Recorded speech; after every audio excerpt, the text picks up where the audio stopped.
আসসালামু আলাইকুম। আমি মোহাম্মদ রাফিজুল ইসলাম সেবা ফাউন্ডেশনের পক্ষ হইতে বলছি। শীতকালে আমার দুটো বাচ্চাকে নিয়ে খুব কষ্টের সাথে দিন যাচ্ছিল। আল্লাহ তোমাদের ঘর হেফাজত করে উনি দাদাটা বললো বলে আমি এলুম। আশা করছি আপনারা সকলে ভালো আছেন, সুস্থ আছেন। সেবা ফাউন্ডেশনের পক্ষ হইতে আপনাদের সকলকে জানাই আন্তরিক শুভেচ্ছা ও অভিনন্দন। সেবা ফাউন্ডেশনের পক্ষ হইতে গরিব, অসহায়, শীতার্ত মানুষের মাঝে শীতবস্ত্র বিতরণের কর্মসূচি আয়োজন করা হয়েছিল। আজকের এই মহান অনুষ্ঠানে যারা উপস্থিত হয়েছেন এবং এই চ্যানেলের মাধ্যম দিয়ে দূর দূরান্ত থেকে যারা দেখছেন, সকলকেই সেবা ফাউন্ডেশনের পক্ষ হইতে জানাই আন্তরিক শুভেচ্ছা ও মুবারকবাদ। আজকের এই মহাত্ম কাজে শীতবস্ত্র বিতরণের অনুষ্ঠানটি সাফল্যমণ্ডিত করার জন্য সেবা ফাউন্ডেশনের সদস্য ভাইয়েরা জান ও মাল দিয়ে কঠোর পরিশ্রম করেছেন এবং যে সকল ভাইয়েরা ও বোনেরা সাহায্য বা সহযোগিতা করেছেন সকলকেই সেবা ফাউন্ডেশনের পক্ষ হইতে ধন্যবাদ জানাই। আজ আমাদের সেবা ফাউন্ডেশন সূচনা করার একটি মাত্র উদ্দেশ্য, একটি মাত্র লক্ষ্য, যে আমাদের সমাজের মধ্যে অনেক গরিব, অসহায়, মেধাবী ছাত্রছাত্রীরা আছে যারা অর্থের বিনিময়ে শিক্ষা পাচ্ছে না, যারা অর্থের বিনিময়ে সুশিক্ষা থেকে পিছিয়ে আছে। এরকম অনেক গরিব, অসহায় মানুষ আছে যারা অর্থের বিনিময়ে চিকিৎসা পাচ্ছে না, যারা অর্থের বিনিময়ে সুচিকিৎসা পাচ্ছে না। আমাদের এই সেবা ফাউন্ডেশনটি সূচনা করার এটাই মাত্র লক্ষ্য, এটাই মাত্র উদ্দেশ্য যে জাতি, ধর্ম, বর্ণ নির্বিশেষে সমস্ত গরিব, অসহায় মানুষদের শিক্ষা, স্বাস্থ্য, সুচিকিৎসা, খাদ্য, বস্ত্র, বাসস্থান ইত্যাদির সুব্যবস্থা করে দেওয়া ইনশাআল্লাহ।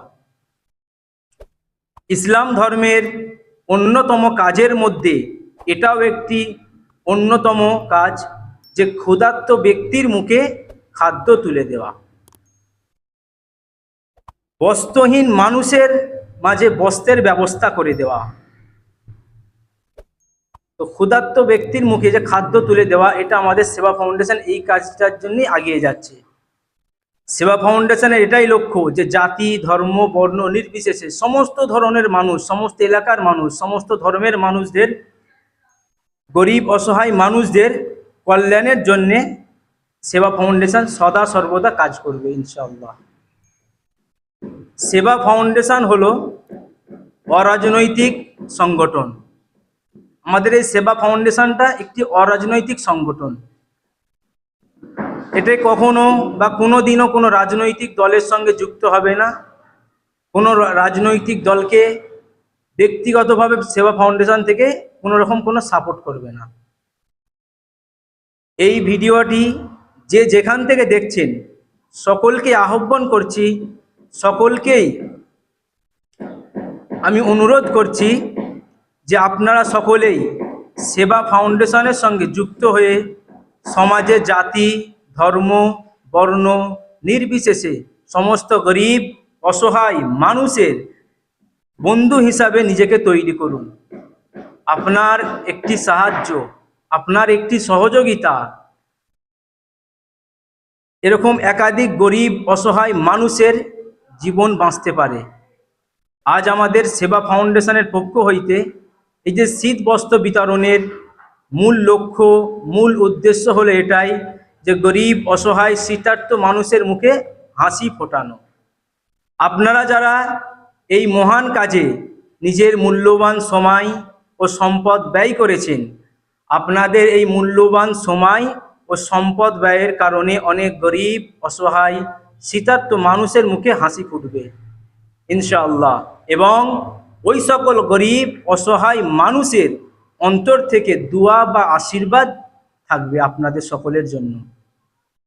এই উত্তম কাজের প্রতিদান, এই উত্তম কাজের বদলা, এই উত্তম কাজের ফলাফল আমরা দুনিয়া থেকে আশা করি। দুনিয়ার মানুষ কি বলবে সেটা আমাদের দেখা বা জানার প্রয়োজন নাই। এই উত্তম কাজের জন্য, এই মহান কাজের জন্য এর প্রতিদান, এর প্রতিফল একমাত্র আল্লাহ তাআলা সৃষ্টিকর্তা আমাদেরকে অবশ্যই দেবেন ইনশাআল্লাহ।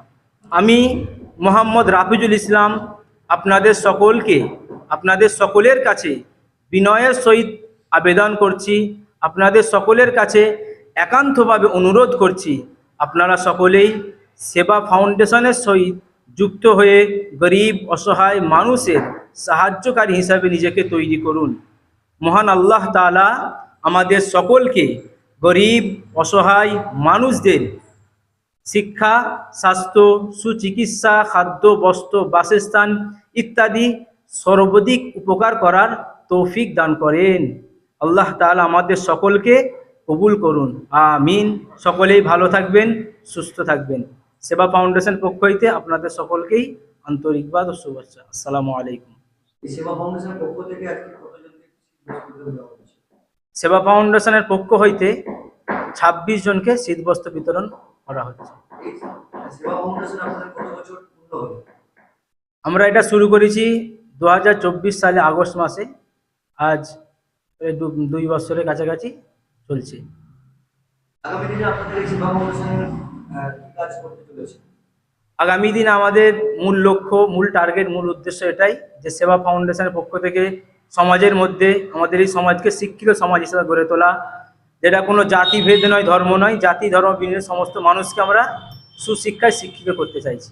এই সেবা ফাউন্ডেশনের কোন কোন জেলায় আপনাদের এই সংগঠন আছে? আমাদের বর্তমান এখন হাওড়া জেলার মধ্যেই অন্তর্গত আছে। এই সেবা ফাউন্ডেশনের কতজন সদস্য রয়েছে? আমাদের সেবা ফাউন্ডেশনে বর্তমানে এখন 100 জন সদস্য রয়েছে। এই সেবা ফাউন্ডেশনের পক্ষ থেকে যে আপনাদের আল্লাহ তোমাদের উপকার করেছে, আল্লাহ তোমাদের ভালো করুক। আমরা শীতকালে আমার দুটো বাচ্চাকে নিয়ে খুব কষ্টের সাথে দিন যাচ্ছি। আল্লাহ তোমাদের ঘর হেফাজত করুক। উনি দাদাটা বললো বলে আমি এলুম। আল্লাহ তোমাদের উপকার করুক, মাটি মুঠো দিক, সোনা মুঠো অসহায়কে বাঁচালে আল্লাহ তোমাদের ঘরে উদ্ধার করুক। আমি খুব অসহায় ছিলাম, ভাজলুম ঠান্ডাতে দুটো বাচ্চাকে নিয়ে শুতে পারেনি, স্বামী খাটতে পারেনি, তো রোজগার বেশি করতে পারেনি, অল্প খাটে, চলেনি ঠিক, ওই জন্য আমি পাড়ায় দিয়ে দিয়েছি। আপনার নাম, আমার নাম বিউটি বেগম, বাড়ি? বাড়ি বাণীবন পোলতানা। সেবা ফাউন্ডেশনের পক্ষ থেকে যে কম্বল দিল, কি বলবেন এই বিষয়ে? ও আপনাদের দোয়ায় আমার ওর শরীর ঠিক থাকবে, আর আবার বিশেষ করে আপনাদের উপকার হবে। আর আমি এটা ঠিক পেয়েছি, বাড়ি কোথায়? বাড়ির সামনে। হ্যাঁ এই যে সেবা ফাউন্ডেশনের পক্ষ থেকে যে কম্বল মানে দিয়েছে, হ্যাঁ, এই কম্বলটা কি পাতলা না মোটা? মোটা। খুশি আপনি? হ্যাঁ, আপনি খুশি? হ্যাঁ, খুশি। ফাউন্ডেশনের পক্ষ থেকে যে 26 জনকে আপনারা কি বলবেন? এই সেবা ফাউন্ডেশনের পক্ষ থেকে আমাদের আগামীতে এখন এই মুহূর্তে 26 জনকে আমরা শীতবস্ত্র বিতরণ করছি। ইনশাআল্লাহ আগামীতে আরও এটাকে যেন আগিয়ে নিয়ে যেতে পারি, সেই প্রচেষ্টায় আমরা আছি। আগামী দিনে আপনাদের কি কি কাজ করবেন এই সেবা ফাউন্ডেশন? ইনশাআল্লাহ আমরা চেষ্টায় রেখেছি আগামী প্রজেক্টের পরিকল্পনার উপরে। আগামী যে প্রজেক্টটাই আসবে গরিব অসহায় ক্ষুধার্ত মানুষদের জন্য, সেই পরিকল্পনার জন্য আমরা কাজ করে যাব। এই যে সেবা ফাউন্ডেশনের পক্ষ থেকে আছে আপনাদের সবাই। আমি সম্পাদক হিসাবে আছি এবং আমাদের মোহাম্মদ রাফিজুল ইসলাম সাহেব, উনি হচ্ছে চেয়ারম্যান সাহেব আমাদের সম্পাদকের, এবং আব্দুর রাজ্জাক সাহেব, উনি হচ্ছে আমাদের ফাউন্ডেশনের, উনি হচ্ছে সম্পাদক মানে সভাপতি, এবং আরেকজন আছে সহসভাপতি হাসিবুল সাহেব। আপনাদের এই যে কোন জায়গা থেকে এই শীতবস্ত্র? হাওড়া জেলার রাজাপুর থানার অন্তর্গত কাটরা মোড় থেকে, এখান থেকে শীতবস্ত্র বিতরণটা আমাদের করা হচ্ছে। আপনাদের এখান থেকে দেখলাম যে বাড়ি বাড়ি গিয়ে আপনারা ইনশাল্লাহ ওটাও আমরা বাড়ি বাড়ি গিয়ে দিয়ে আসবো। সকলকে তো আর ডেকে নিয়ে এসে দেওয়াটা সম্ভব নয়, সেই কারণে আমরা যে যার বাড়ি বাড়ি গিয়ে আমরা ওটা পৌঁছে দিয়ে আসবো। শেখ মাজিদুর রহমান।